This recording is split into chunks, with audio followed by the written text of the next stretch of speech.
Assalamualaikum warahmatullahi wabarakatuh. Kembali lagi dengan saya Sabda Levi.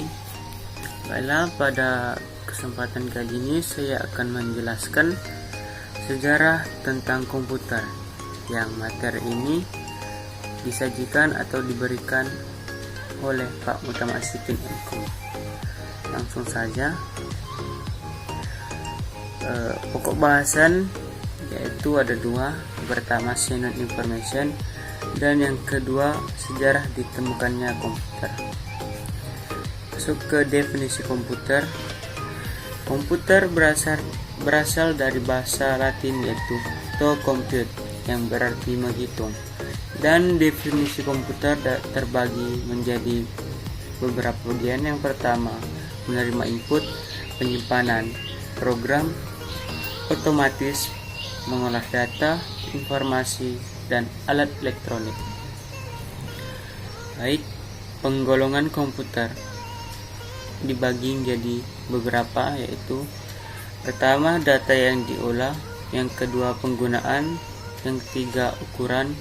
Kemudian masing-masing cabang tersebut terbagi lagi, bisa dilihat sendiri ya teman-teman. Oke,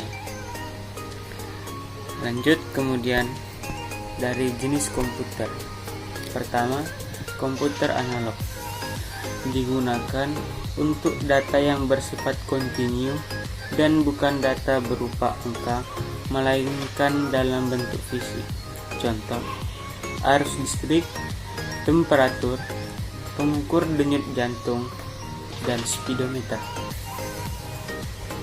Lanjut, kemudian yaitu komputer digital, untuk mengolah data yang bersifat kuantitatif dalam bentuk angka, huruf, tanda baca, dan lain-lain. Keunggulan: memproses data lebih tepat, dapat menyimpan data selama masih dibutuhkan oleh proses, dapat melakukan operasi logika. Data yang telah dimasukkan dapat dikoreksi atau dihapus. Yang terakhir, output dari komputer digital dapat berupa angka, huruf, grafik, maupun gambar. Kemudian, komputer hybrid, yaitu kombinasi dari komputer analog dan komputer digital, mampu menyelesaikan permasalahan lebih cepat dari komputer digital dan lebih tepat dari komputer analog. Kemudian, penggunaan umum digunakan untuk mengerjakan berbagai macam pekerjaan sesuai dengan kemampuan dan usernya. Personal komputer merupakan salah satu contoh dari kategori ini.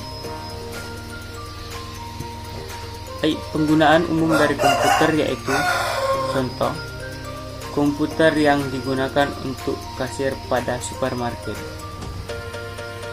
Kemudian ada yang disebut dengan mikrokomputer, yaitu single user, komputer desktop, atau komputer pribadi, atau disebut dengan personal komputer, atau biasa juga disebut dengan PC.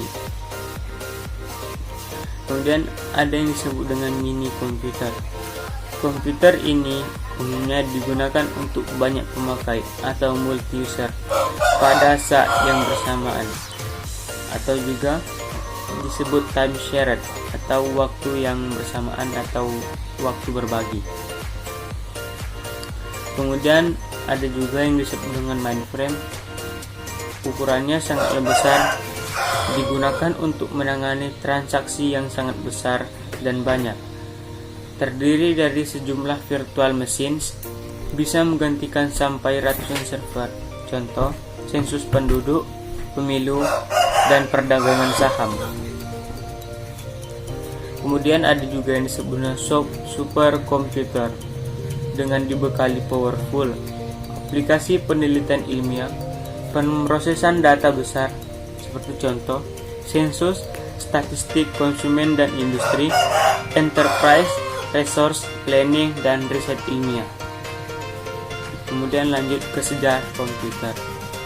Sejarah komputer terbagi menjadi 4, dari manual, mekanik elektronik, dan kemudian yang terakhir adalah elektronik. Mungkin dari sejarah-sejarahnya bisa dilihat dari tulang abacus, yang lain-lain, kemudian menjadi mesin penghitung dan pengali, kemudian lanjut lagi ke mesin tabulasi kartu plong, dan yang terakhir menjadi komputer digital elektronik. Kemudian masuk ke generasi komputer.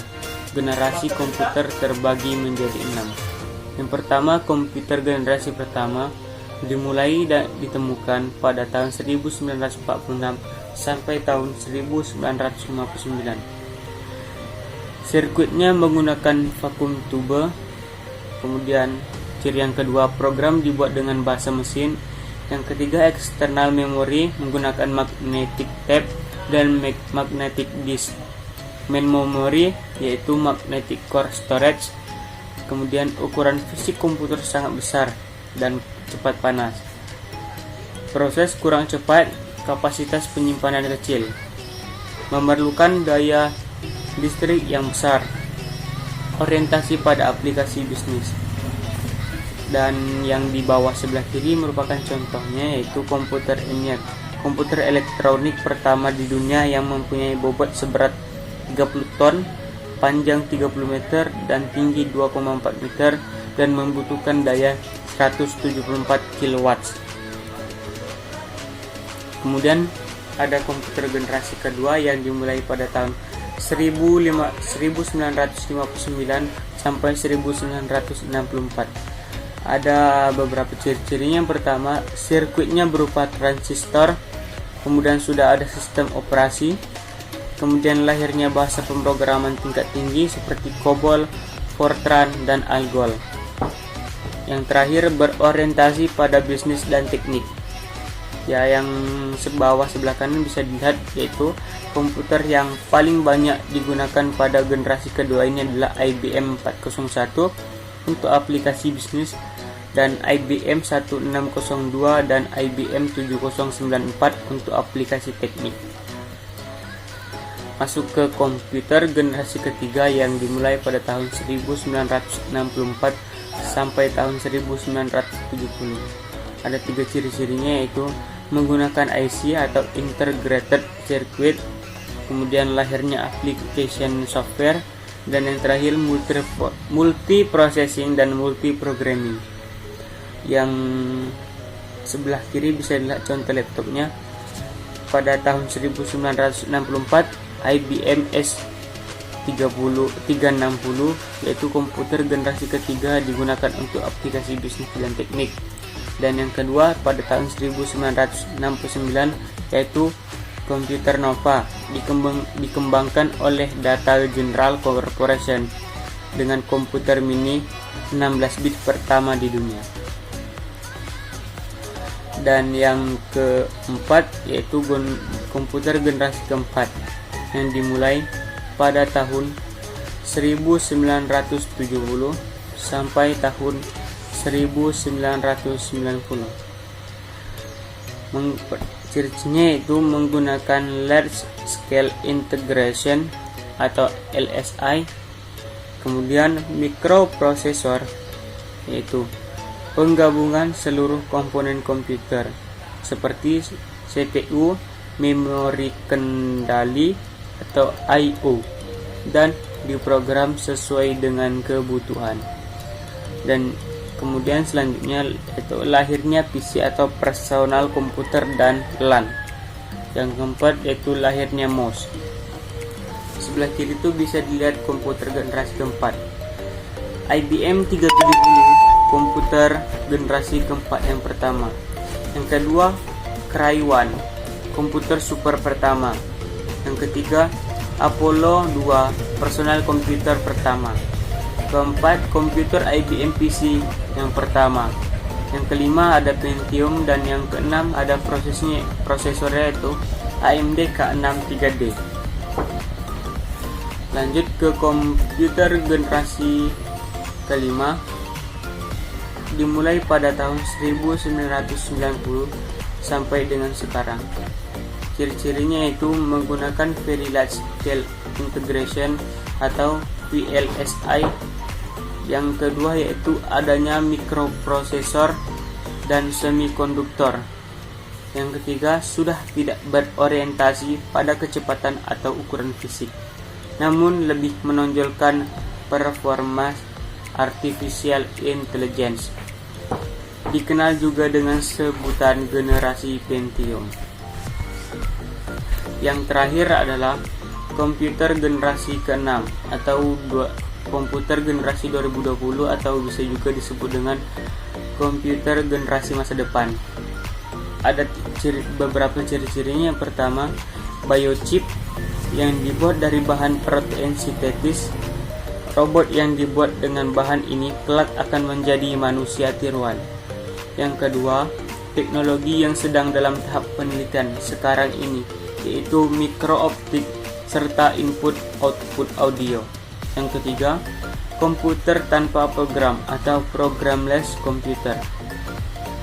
Komputer generasi ke-6 ini juga merupakan komputer yang sangat maju, karena komputer generasi ke-6 ini lebih mengedepankan seperti artificial intelligence atau AI, yang dimana kecerdasan komputer ini dapat menyaingi, setara, atau bisa juga melampaui dari batas manusia apabila memang itu akan diciptakan. Karena menurut literatur yang pernah saya baca, artificial intelligence itu terbagi menjadi dua, yaitu artificial intelligence general atau AI general, yaitu artificial yang diciptakan dengan kemampuan yang hampir menyetarai atau setara dengan manusia. Ya, dan yang kemudian yang kedua yaitu artificial intelligence super atau AI super, di mana artificial ini melebihi kemampuan dari manusia, seperti bisa menyelesaikan permasalahan-permasalahan yang manusia tidak bisa diselesaikan secara cepat. Mungkin itu saja yang bisa saya jelaskan tentang sejarah perkembangan komputer ini. Lebih dan kurang saya mohon maaf. Saya akhiri, wabillahi taufiq wal hidayah. Assalamualaikum warahmatullahi wabarakatuh.